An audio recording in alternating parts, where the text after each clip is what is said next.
on people, it's your girl Shreya and welcome a new video of my channel. তো আজকে আমি তোমরা thumbnail and টাইটেলে দেখেই নিয়েছো যে আজকে আমি ফ্রাস্ট্রেটেড স্টুডেন্ট লাইফ নিয়ে কথা বলবো। বেসিক্যালি এই ভিডিওটা আমি কেন বানাচ্ছি সেটার একটা পার্টিকুলার রিজন আছে। তো আগে রিজনটা শোনো, তারপর মেন ভিডিওর মধ্যে ঢুকবো।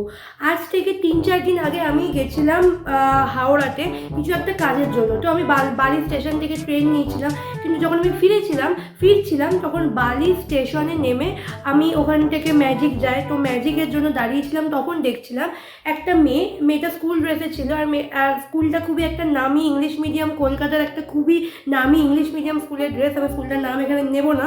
তো তার বাবা মা তাকে ঘিরে দাঁড়িয়ে আছে, আর মেয়েটাকে বলছে যে দেখ, ডলি তো তোরই বন্ধু, ডলি তো তোরই বয়সী, ওকে তো ভগবান এক্সট্রা দুটো মাথা দেয়নি, এক্সট্রা দুটো হার্ট দেয়নি, তাহলে ও কী করে 92% বারবার স্কোর করে, তুই কোনোবার 87%, 89%, ও এমন কী করে যেটা তুই করিস না। তো তখনই আমি ভাবছিলাম যে ভাই, এই টপিকটার ওপর আমাকে ভিডিও বানাতেই হবে। এখনও যারা 3 ইডিয়টসের গল্প ভুলে গেছে বা 3 ইডিয়টস মিস করে গেছে, তাদের জন্য আমি নিজে দায়িত্ব নিয়ে আরেকটা ভিডিও বানাবো, সেই দিনই প্ল্যান করেছিলাম। আর আজকে যখন আমার হাতে আছে সুযোগ, চোখের সামনে আছে ক্যামেরা, আর আছে যখন কথা বলার ক্ষমতা, তাহলে ওয়াই নট। তো কুর্সি কি পেটি बांध लीजिए, वीडियो शुरू होने वाला है।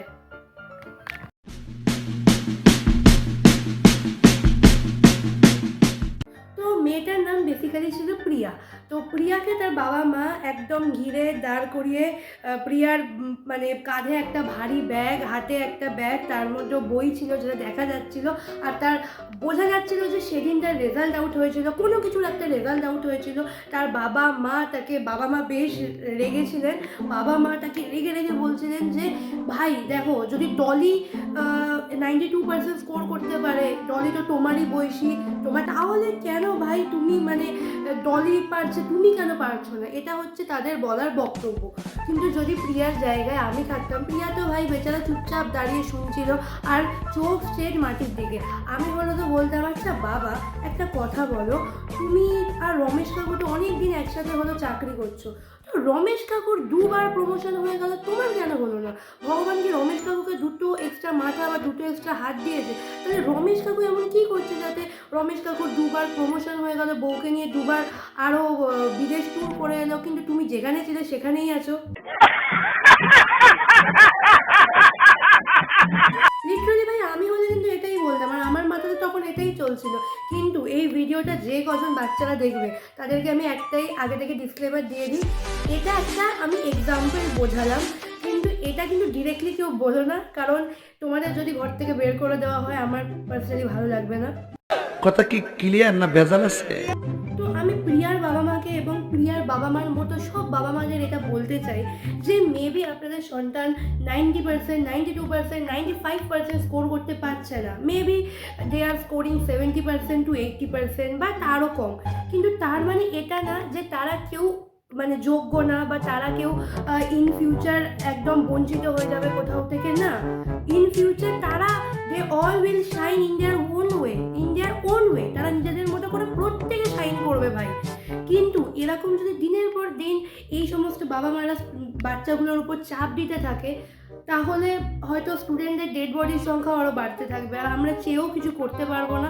নিঃসন্দেহে তুই ঠিক কথা বলেছিস। আমার ভাই এখনো মনে আছে, আমি যখন ক্লাস 6-এ পড়তাম, আমি আমার এক বান্ধবীকে একবার কল করেছিলাম একটা নোটসের জন্য। হ্যালো সায়নী। তখন ওর মা ফোনটা ধরে বলেছিল, না সায়নী না, আমি সায়নীর মা বলছি, বলো কি দরকার, কিসের জন্য তুমি ফোন করেছো? ও আসলে পড়তে বসেছে, তো ওকে আমি পড়াচ্ছি, তো তুমি আমাকে বলো কি দরকার। আমি বললাম যে আমার একটা নোটস লাগতো। সে কেন, তুমি কি স্কুলে যাও না? আচ্ছা ঠিক আছে, ওকে বললে নোটসটা পাঠিয়ে দিচ্ছি, পরের দিন ও স্কুলের নোটস নিয়ে যাবে, কিন্তু তুমি না একটু স্কুলে আসা শুরু করো, না হলে না সমস্যা হয়ে যাবে। 1-2 দিন দেওয়া যায়, রোজ রোজ তো দেওয়া যায় না, আর এখন তো পরীক্ষার সামনে, তুমি মোবাইলের থেকে দূরে থাকো, তুমিও পড়তে বসো।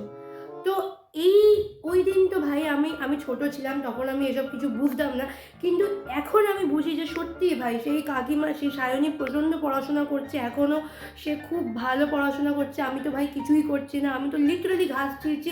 সায়নী প্রচুর পড়ে, এক্সট্রা ক্লাসেস করে, সায়নী 14ই ফেব্রুয়ারিতেও এক্সট্রা ক্লাসেস করতে যায়, এত পড়াশোনা করে এখন।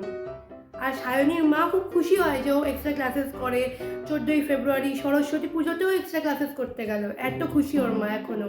তো কিপ গোয়িং। তো গাইস আজকে এই ছিল ভিডিও। আর এখন ভিডিওর লেন্থ হবে ছোট, কিন্তু রেগুলারিটি থাকবে, ভিডিও রেগুলার আসবে, কিন্তু লেন্থে ছোট হবে। খুব কোয়ালিটি ভিডিও বানাচ্ছি তো গাইস আমি। তো যাই হোক, ভিডিওটা যদি ভালো লাগে, যে কজন দেখবে যদি রিলেট করতে পারো, আমার কথাগুলো ঠিক বলে মনে হয়, প্লিজ লাইক করো, কমেন্ট করে জানাও কোন পার্টটা ভিডিও তোমার বেশি অ্যাপ্রোপ্রিয়েট লেগেছে। আর যদি সাবস্ক্রাইব না করে থাকো ইয়োর গার্লস চ্যানেলটাকে, এখনও ম্যাক্সিমাম করোনি তোমরা যারা ভিডিও দেখো, তো please hit that subscribe button to get latest notification of my channel. আর দেখা হচ্ছে নতুন একটা ভিডিওতে পরের দিন। চলো, বাই।